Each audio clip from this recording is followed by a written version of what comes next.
gente, sejam bem-vindos a mais um vídeo do Conectados. Hoje falaremos um pouquinho sobre rejeição. Como está a saúde emocional de vocês? Acompanhe o nosso vídeo de hoje.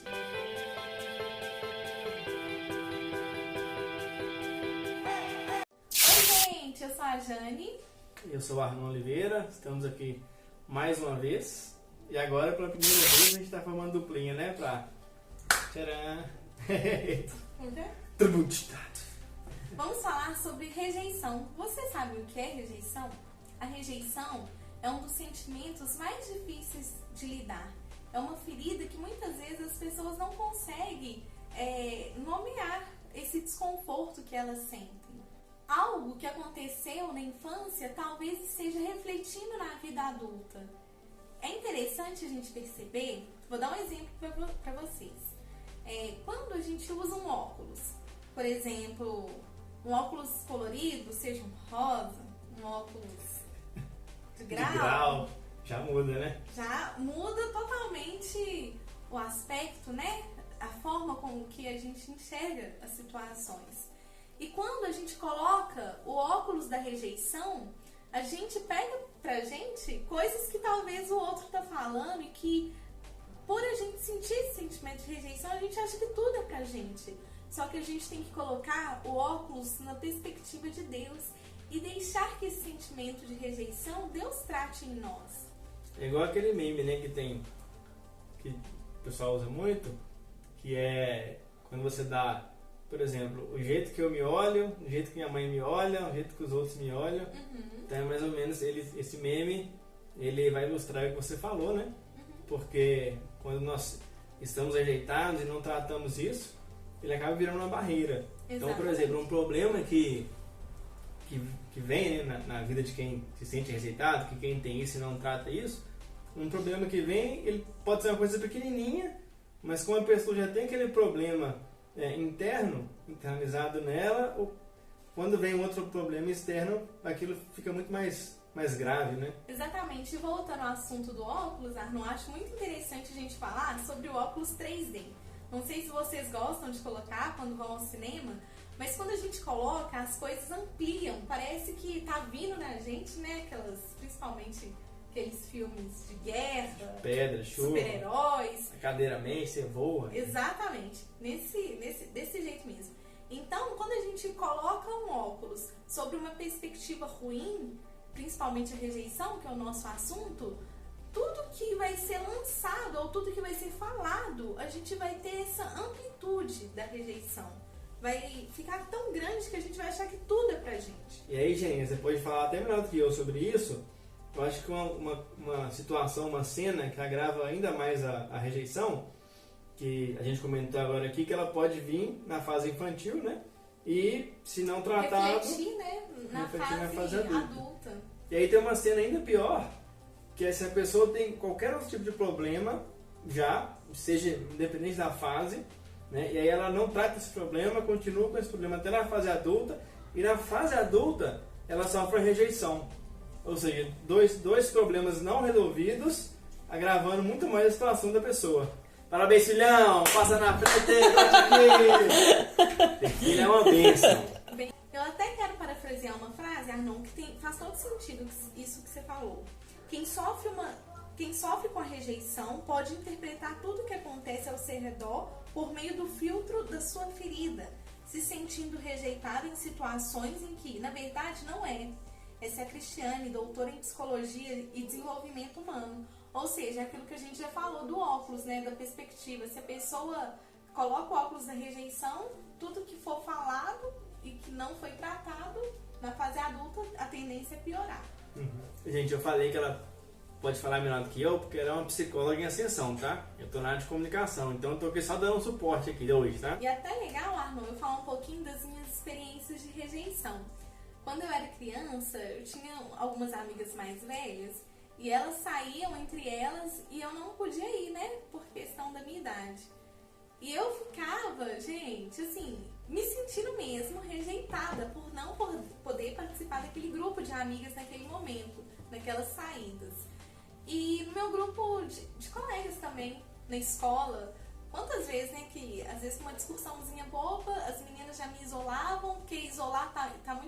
relacionada ao rejeitar, e eu ficava ali sozinha no meu canto, e quanto que isso doía. E a minha tendência era isolar mesmo, quando eu me sentia rejeitada. E tem dois tipos, né, Arnon, de rejeição, que é externa e a interna. Isso. E aí, a externa, ela está relacionada mais a grupo social. E aí você tem alguma rejeição que você sofre ou no trabalho, ou na igreja, ou na família, algum grupo de amigos. Que é o que eu passava, então no meu caso era rejeição externa, que era por causa do social. Rejeição familiar. E tem a rejeição interna, que aí um dos pontos da rejeição interna é a rejeição externa, é uma das causas da rejeição interna, porque a rejeição interna ela é qualquer sintoma, qualquer experiência negativa que a gente tem, a gente internaliza isso e a gente não sabe lidar, né? E a gente fica se culpando, né? Então isso é uma rejeição externa. E aí você pode sofrer ou da interna ou da externa, obviamente. E a tendência da pessoa que sofre rejeição, ela se isola, ela banca muito o vitimismo, autopiedade, aceitação, quer se afirmar, né? Exatamente, ela quer controlar as pessoas. Então, se ela consegue ter o domínio das pessoas, ela não vai ter o tempo da pessoa rejeitá-la, né? E aí, até fazendo um adendo, uma ligação um dos últimos vídeos que a gente falou, que a gente comentou que para ajudar alguém, a gente precisa estar bem internamente. Então, olha a complexidade disso, né? A rejeição, a internalização da rejeição, a falta de não saber lidar com isso, é um problema muito grande. A gente tem que tratar, né? Se for uma coisa pequena, nós mesmos sabermos lidar com aquilo, se não procurar uma ajuda, um psicólogo, enfim. Porque quanto mais tratado nós estivermos, quanto melhores nós estivermos, a gente vai conosco conseguir mesmo, ajudar mais pessoas. Exatamente, né? Exatamente. E mais do que a gente se conhecer, o autoconhecimento, que as características que nós sabemos sobre nós mesmos, é como a gente reage diante de algumas situações. Aí sim eu vou conseguir nomear o que eu sinto, como eu me comporto. Queria abrir na Bíblia aqui com vocês um versículo, está lá em Salmos 27, 10, que diz assim, ó: ainda que o meu pai e a minha mãe me abandonem, o Senhor cuidará de mim. E aí, só para afirmar isso, talvez você esteja passando por algum problema de rejeição. Acho que o principal que a gente tem que lembrar sempre, não só a rejeição, como qualquer outro problema que nós passamos na vida, a gente tem que lembrar e focar em Jesus. A gente tem que lembrar que a gente tem um Deus que nos ama, que cuida da gente, que nos guarda, né? E está com os braços abertos ao tempo todo para nos receber mesmo. A gente falou em um dos nossos vídeos sobre paternidade versus paternalismo, a gente sempre volta nele, né? Porque é importante a gente reconhecer que Deus é o nosso Pai. Por mais que você não tenha sua mãe por perto, ou que não te acompanha com tanta proximidade, se você não tem seu pai, eu quero te falar que Deus, ele está com os braços estendidos para te acolher. Ele é o maior interessado em saber das suas questões, das suas dificuldades, das suas conquistas. Por isso que esse versículo fala: ainda que me abandonem pai e mãe, o Senhor me acolherá. Tenha certeza disso, tenha essa convicção que o Senhor te acolhe. Gente, lembra que eu falei no início do vídeo que a Bíblia é nosso manual de vida, onde temos as instruções, onde nos exorta, onde fala do amor de Deus? E na Bíblia também fala sobre pessoas que foram rejeitadas. E é muito legal, sabe, quando eu vejo esses exemplos na Bíblia, porque eu me identifico, eu vejo, gente, tá tão perto da gente essas características. Então fala aí, Arnon, pessoas da Bíblia que foram rejeitadas. Vamos lá. Vamos contar algumas pessoas aqui. Uma delas foi José. Para quem não conhece a história de José, rapidamente, José foi um cara muito amado por seu pai, né? Mas ele tinha muitos irmãos. Então, e irmãs também, né? A Bíblia fala de Dina, tem uma história de Dina que ela sofre abuso, enfim. Mas a gente... É engraçado essa parte, né? Que aí, normalmente a gente fala de Jacó, são os 12 filhos de Jacó, né? Jacó. São os 12 filhos... Jacó. Normalmente quando a gente fala de Jacó, a gente fala dos 12 filhos dele, né? Mas é porque tem uma explicação, né? Normalmente não, quando a Bíblia cita a hierarquia familiar, normalmente ela pega só os homens e etc.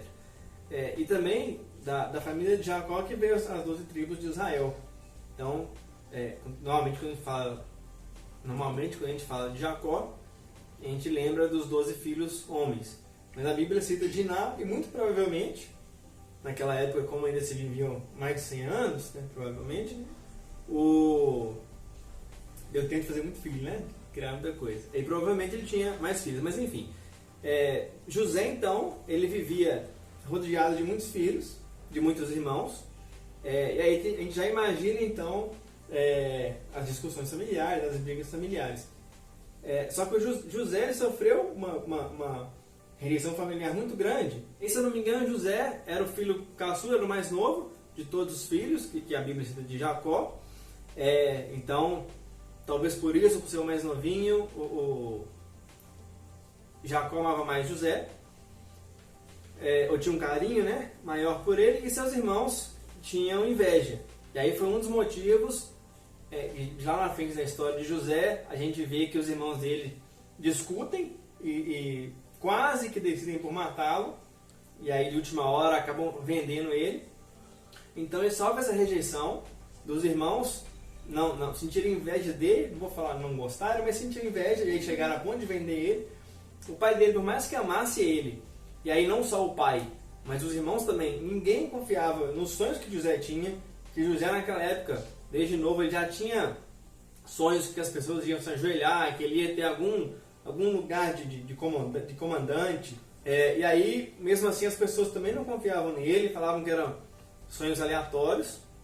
E aí, mais na frente, José passa por outras dificuldades, e aí então José é vendido para Potifar, que era um capitão da guarda do palácio. A princípio, Potifar confiou muito em José, e aí José então ele ganha um certo poder. Só que, como a gente conhece, a mulher de Potifar vai seduzir José não aceita, e aí a mulher de Potifar grita, os guardas chegam, José acaba sendo preso, fica anos na cadeia. Algumas pessoas saem também de lá na promessa de ajudá-lo e não ajuda, e futuramente ele acaba saindo da cadeia ajudando o governante da época, e futuramente ele vira o governador do Egito. Então você vê, ele passou por alguns pontos de rejeição nessa época. E as pessoas tentavam, além dele ser rejeitado, matavam os sonhos dele, né? Sim. Se tentaram roubar os teus sonhos. E aí, olha só, o mais legal da história de José, uma das partes mais legais, né, que é o findado aí.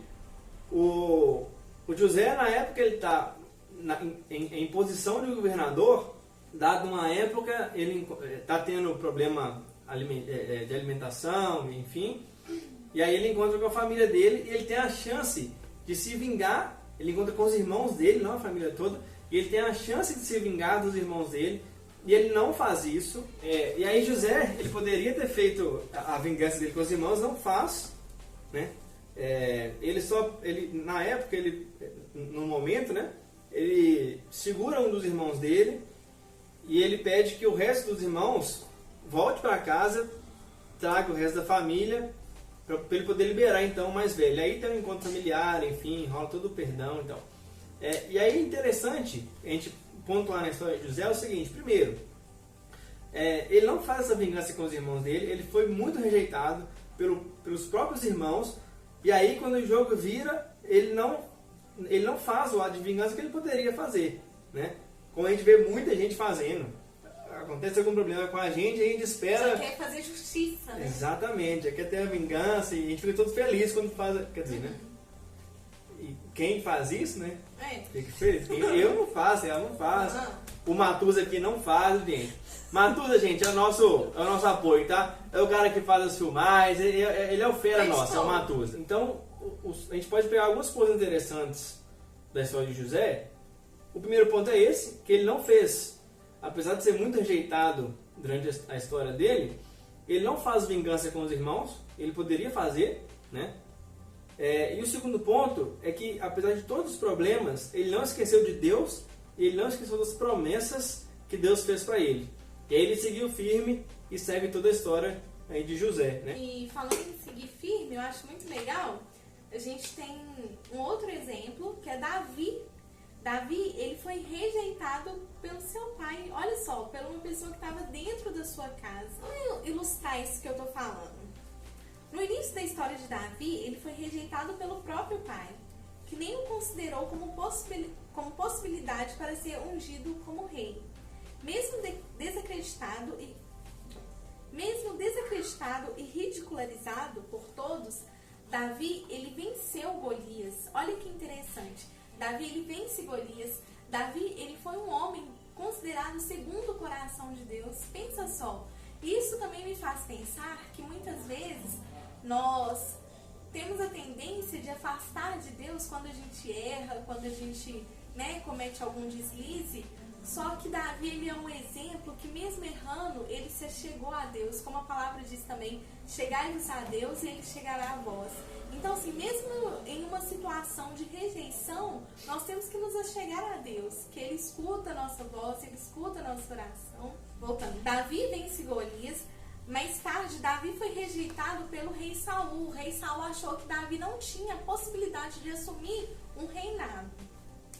Você pode ler lá em 1 Samuel 18, do verso 9 ao 11. Depois Davi foi rejeitado pelo rei Gate, está lá em 1 Samuel 21. E finalmente, sem ter para onde ir, Davi acaba por se refugiar em uma caverna de Adulão. Logo após Davi se refugiar, muitas outras pessoas passaram também a ir para essa caverna de Adulão. Sabe o que eu aprendo com isso? Que muitas vezes nós precisamos entender que a dor vai servir de experiência para o outro, sabe? A dor muitas vezes gera em nós a nossa identidade. Tem pessoas que pegam a dor, colocam numa caixinha e esconde em cima do guarda-roupa e nunca mais quer abrir essa caixa. Só que a gente aprende com Davi que com a experiência de rejeição dele, ele foi para a caverna de Adulão, com a experiência de vida, atraiu outras pessoas. Então, muitas vezes as pessoas querem ver mais do que a gente falar que nós somos amigos. Ah, eu sou cristã, vamos lá numa igreja, você conhece Jesus? Mais do que isso, mas se você tiver talvez uma experiência ruim, talvez isso que vai ser um atrativo para a pessoa conhecer quem é o Jesus que você serve, quem é esse Deus que tanto te ama, que te atrai. Muitas vezes a nossa caverna, no sentido de recolhimento, é a igreja. A nossa igreja, por ser, eu sempre gosto de falar isso, nossa igreja, uma família, é onde a gente fala, das nossas rejeições, das nossas dores, dos nossos desafios. É lá que a gente abre o nosso coração, a gente rasga mesmo o nosso peito e fala, Deus, é isso que está acontecendo. E a igreja é como se fosse um hospital, onde a gente é tratado, a gente é sarado. E é um lugar de recomeços, onde a gente ouve a palavra de Deus que nos dá esperança, que nos motiva e nos dá um novo sentido de vida. Davi fugiu da cidade de Gate e foi para a caverna de Adulão. Também juntaram-se a ele todos os que estavam em dificuldade, os endividados e os descontentes. E ele se tornou líder deles. Havia cerca de 400 homens com ele. 1 Samuel 22. Entenda, Deus te chama.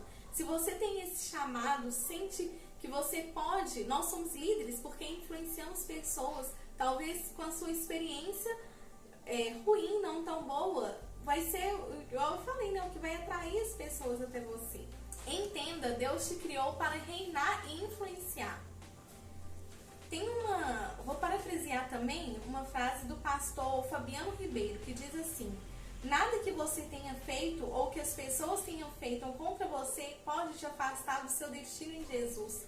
Por mais que você fale, nossa, Jane, você não tem noção das coisas que eu já fiz, você não conhece o que está dentro do meu coração, o que passa nos meus pensamentos, mas eu quero te dizer que há uma novidade de vida com Jesus. Nós podemos recomeçar, nós podemos todo dia, as misericórdias do Senhor se renovam sobre a nossa vida e nós temos a oportunidade de recomeçar, fazer tudo novo de novo.